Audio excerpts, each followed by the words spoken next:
Hello, welcome to Oxford Heirlooms. In this video, I am preparing my pattern pieces, for lack of a better word, because there's really not a pattern. There's basically just a guide. And these are my pieces for creating the collar. What I had done is I tore two strips of 6-inch wide fabric. My batiste was 60 inches wide. So this first piece is fairly long. The second piece I tore a second 6-inch piece, and I cut it in half, and then I cut it in half again, so that I have two pieces that are about 13-14 inches long.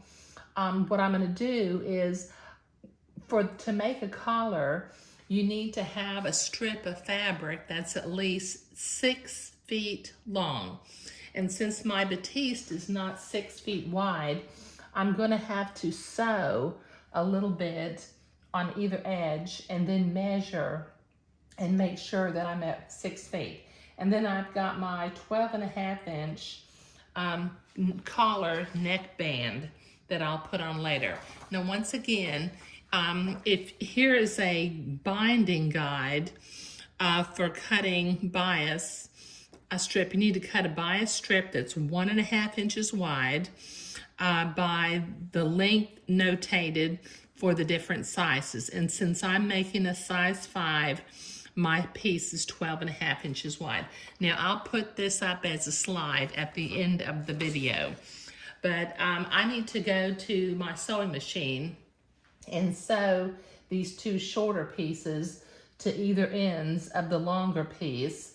And then I need to zigzag my edging lace onto the collar, and then I'll come back and I'll pleat it using my pleating machine. I'll roll it up on this wooden dowel. But this is what I'm doing today. I'm preparing the pieces so that I can pleat it and get ready to smock. Thank you. Okay, so I'm at the sewing machine, and what I've done, I've taken the two smaller pieces of 6-inch wide batiste, and I've pinned them to either end of the longer piece. So I'm going to set my sewing machine to a straight stitch, and using about a 1/8 inch seam allowance, I'm going to sew a very small seam to hold these two pieces of fabric together.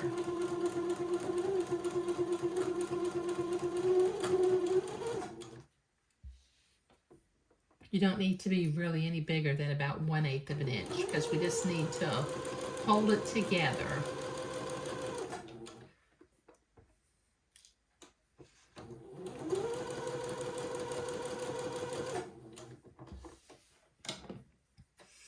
Clip my threads.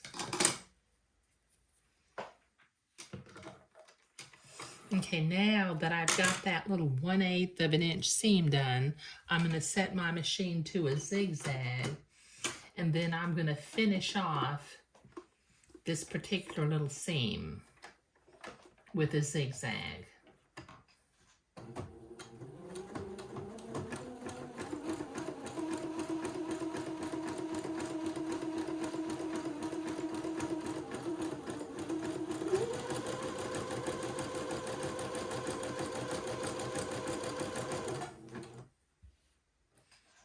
And this makes for a tiny little seam, which will go through the pleating machine, you know, pretty easily. You know, I will still, when I hit to this seam, you know, I'll go slowly so that I don't break a needle, but it'll be pretty small.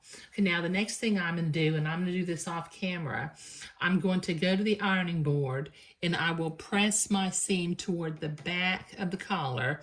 I've already done the seam on the other end, and then I'm going to fold my fabric in half. Well, actually what I'm going to do is I need to make sure that my fabric is 6 inches long. Not 6 inches, 6 feet. Got a loose string from having torn the fabric there. Okay, so let me go iron and measure, and then I'll be back, and it'll be time to begin to attach the lace to the bottom edge of the collar. Okay, so I've been to the ironing board and I have pressed that tiny, tiny, tiny little seam toward the back of the collar. And as you can see, I've only got about 8 inches of fabric hanging over the edge. So there will be 2 little seams in the collar, but that can't be helped because we need 6 feet for the collar and batiste doesn't come that wide. And depending on the batiste that you're using, because I know some batiste comes in a narrower width, you may need to adjust how much you sew onto either ends. Okay, so I have set my machine to a zigzag, and my appropriate stitch length and stitch width for zigzagging on flat lace without using entredo. And on my machine, I set my zigzag width to a 2.5 and the length of my stitches to a 0.7. Okay, so I'm going to overlap the end of the collar by about 1 inch because I'm going to want to miter my lace in a little bit. Then I'm going to start to zigzag the lace to the collar piece. Just, let me see if I can zoom in a little bit.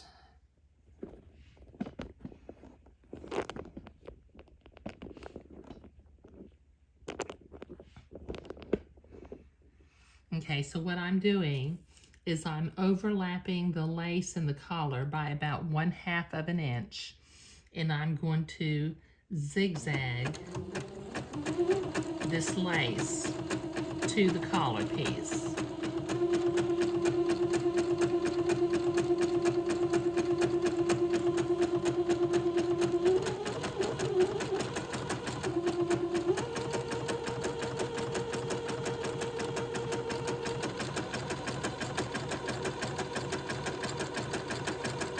Okay, so I've got 6 feet to do, so this will take me a little while, so I'll be right back. Okay, I've got that lace zigzagged on all along the length. Now what I'm going to do is the excess batiste in the back, I'm going to go to the ironing board and I'm going to press that toward the inside of the collar, as you can see, and then I'll come back and I will zigzag again where I just zigzagged. So I'll be right back. Okay, I've got that pressed back all the way along, so I'm going to come back and over the fold and where I zigzagged before, I'm going to simply zigzag a second time.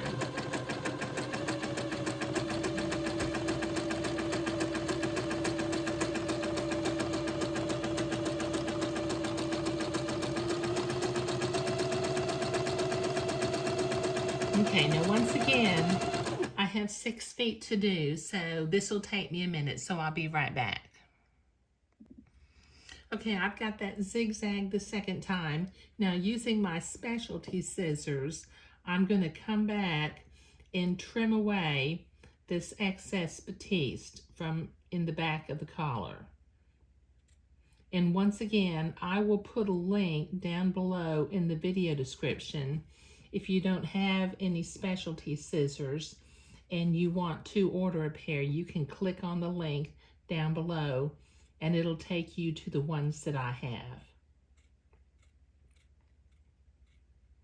Just kind of trim close to the zigzag, and the specialty scissors prevent you from catching the batiste of the collar and cutting it also. Okay, so this will take me a while to get all of this cut. All right, I've got that all trimmed from the inside of the collar. Now using, what I did when I was I went to the ironing board and I pressed the ends down by 1/4 of an inch and then another 1/4 of an inch. So using some tiny little whip stitch, or if you'd like to use invisible stitches, you can use invisible stitches. I'm going to tack the ends of this collar down so that they're nice and neat. I need to do both ends. And then we'll get ready to pleat the fabric. But this will take me a minute to get this all done. Okay, it's time to pleat fabric. But before I roll this collar up on the wooden dowel, I did want to note that in the center front of the collar, I just folded it in half, and then I drew a line with a water-soluble pen so that I will know where the center of the collar is, because I will need to center the neckband on the collar. So this will take me a minute to roll this up on the dowel, so I'll be right back. Okay, so I've got my fabric rolled up on the dowel. Now, since I know the grandmother who was going to smock this collar, she sent me a copy of her smocking plate. And so I have loaded my pleater with 8 rows of smocking. So I'm going to line up the top of the collar in between needle number 8 and needle number 9.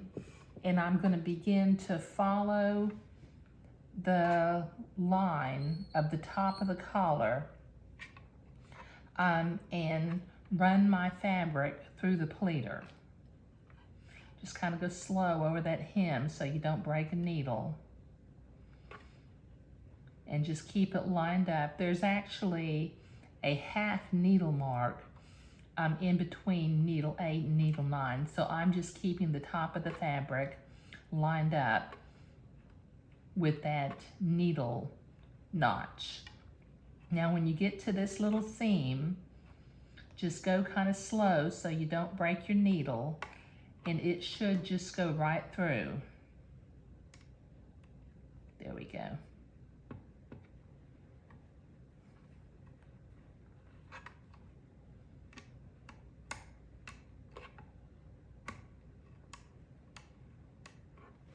Okay. Okay, this will take me a little bit to get this all run through the pleater, so I'll be right back. Okay, I've got this pleated, and what I have done with my seam ripper, I have pulled the pleating threads to where it's just beyond the edge of the hem, and on the left side, I've gone ahead and tied off with an overhand knot 2 pleating threads at a time.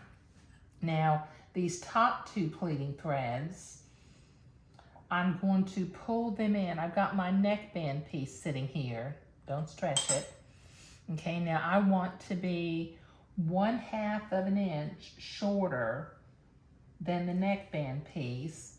So let me pull in the top, just the top 2, until it is roughly 1.5 inches. There we go, that'll work. Okay, so I'm going to tie a knot over here on this right side. Try that again. I think I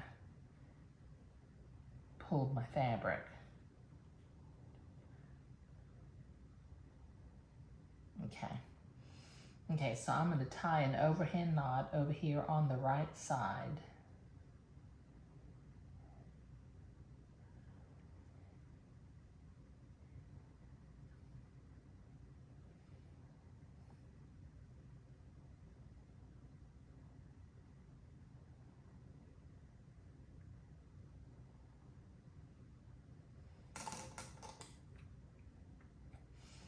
Okay, so I've got that tied up at 12 inches. Okay, so it's roughly, it's about 1/2 inch shorter than the length of the neckband. Now these others, I've got them tied off, but I'm gonna leave them long because I don't know if this grandmother fans her fabric out when she smocks or not. So just in case she might want to do that, I'm gonna leave these extra threads. They are tied, but they're long, okay? So in the next video, I'm gonna begin to back smock, which is just simply a row of cable stitch along the very top row of the smocking. Even though I'm not smocking it, I need to do the back smocking before I can put the neckband on.